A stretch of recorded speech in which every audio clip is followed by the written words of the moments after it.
Hey, what's up guys? And welcome to Dark Logic Studios' Attack on Titan manga reviews and discussions. Let's talk a bit more about Attack on Titan Chapter 106. I already did a reaction and a review and analysis on this chapter, so if you haven't seen them already, be sure to check them out. But in this video, I wanted to talk a bit about Gabi and Falco. And as always, these videos are going to contain spoilers, so if you haven't read the latest chapter, then what are you doing with your life? Seriously though, if you don't want spoilers, you might want to click on something else. If you're all cut up though, then let's get to it. So, in this last chapter, we didn't get to see a lot of Gabi and Falco. We just get one panel of them together in a cell. Obviously, since these two are from the enemy nation, and of course because Gabi killed Sasha, the Survey Corps have decided to incarcerate them. Essentially, Gabi and Falco are prisoners of war right now. However, lucky for Gabi and Falco, our friends on Paradis are not the kind of people who just throw kids out of airships. You know, except for Flock. They're the kind of people who invite entire warships full of enemy soldiers for tea, after giving them a piggyback ride on a Titan. Fun! So what's gonna happen to these two kids from here? Well, I think the best way to predict what might happen to these two is to rewind back to when Eren was locked up after they found he could turn into a Titan.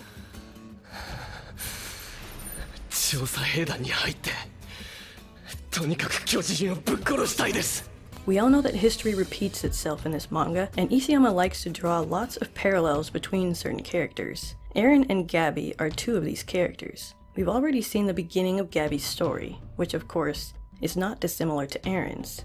She and Eren both started out as headstrong young children who are ready to do anything it took to defeat their perceived enemy. After being introduced to both Gabi and Eren and learning a bit about their lives, we get the disaster that tears it all apart.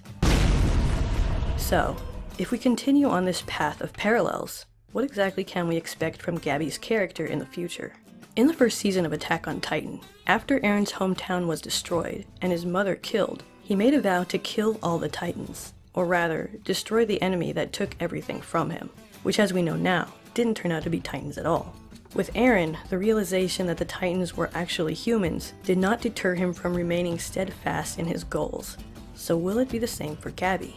One big difference is, unlike Eren, for Gabi, everything is happening really fast. After the attack on Shiganshina, it was a couple years before the kids were able to join the Cadet Corps, and then 3 more before the second Colossal Titan attack, and then subsequently, a couple arcs later, the basement. For Gabi, the time between the enemy destroying her home and suddenly being in close quarters with them is basically nothing. She had very little time to process everything that's happened, and now she and Falco are sitting in a cell together, surrounded by strange people in a strange country. And not just that, an island where they've been told their whole lives is full of devils and titans, and all kinds of other horrors. So I imagine it's going to be quite a shock for Gabi to find out that the people on Paradis are really no different from them. As for Falco, I think he's going to handle all of this much better than Gabi. Falco, as a lot of people have pointed out, is a lot like Armin, in that he can be very calm and observant. Falco's a thinker, and unlike Gabi, isn't stuck on the idea that the Eldians of Paradis are all bad, and his belief is going to be proven correct, which I think is going to be a big relief for him, and will likely make it easier for him to form relationships with our people on Paradis.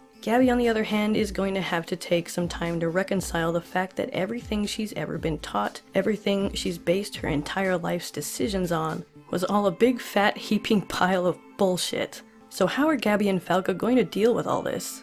Well, there are several possibilities, but here's what I think might happen. I think the Survey Corps are going to have a debate on what should be done with the children. Since they can't really send them back home, I'm guessing they're probably going to have to figure out what to do with them since they're going to be staying on the island.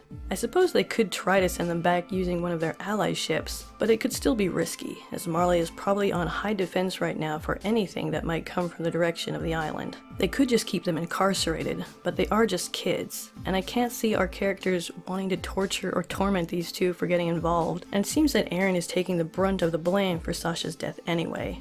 My guess is they're still trying to figure out what to do with them. Like I said before, one thing I hope we get to see is Eren and Gabi having a conversation. I can see Eren coming into that cell, sitting on the bed, and talking to Gabi, not unlike the way he talked to Reiner before the festival. I think Eren, despite being unwilling to deter from his path, also has a deep need for understanding the motivations of the other side. Perhaps getting to know and understand Gabi, whether intentional or not, will help him understand himself more.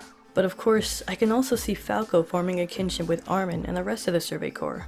As I said before, Falco is much more open-minded than Gabby, and I'm sure much more open to the idea of forming friendships with the people of Paradis, much like Armin wants to do with the people of the outside world. These two characters both have the same insightfulness, curiosity, and desire to understand the other side, not just fight. I can imagine these two asking each other a lot of questions and having some really interesting and meaningful conversations. As for Falco's relationship with Eren, aka Mr. Kruger, I'm sure Falco isn't happy with the fact that Eren basically used him for his own purposes, though I can imagine him being more hurt by his betrayal than angry. But of course, for any of this to happen, Gabby and Falco would have to get over the fact that Eren straight up destroyed their lives, which I don't think they're going to forgive so easily. That being said, they're just kids, and prisoners, and there's not going to be much they can do about it either way, so it's not like they're going to have a choice. What I'm wondering now is how much time they're actually going to spend on Paradis before they get attacked again. So, here's what I think is probably going to happen.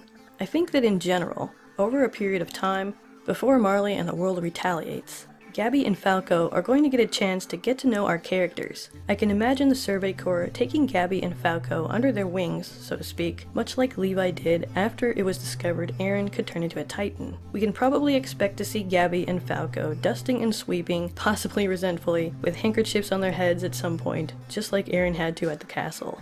Then I think, after building a bit of a relationship with the children, hopefully they will realize that our friends on Paradis aren't actually all that bad. And then, when Marley comes to strike back, perhaps Gabby and Falco will be, as Zeke called them, the variables that change the course of the story. After all, Falco is Colt's little brother, the person who is supposed to be the successor of the Beast Titan. And Gabby is Reiner's kid cousin, so these kids are really important to the warrior unit in particular, and their words and feelings could actually potentially make a difference in the battle to come. So, what do you guys think is going to happen to Gabby and Falco while they're on Paradis? Leave your thoughts and theories in the comments below. Guys, thanks so much for watching. If you enjoyed this video, be sure to like, share, comment, and of course subscribe if you haven't already. Visit me on Facebook and Twitter, and check out my Patreon if you want to help support this channel. Thanks again so much for watching, and I'll see you next time. Peace.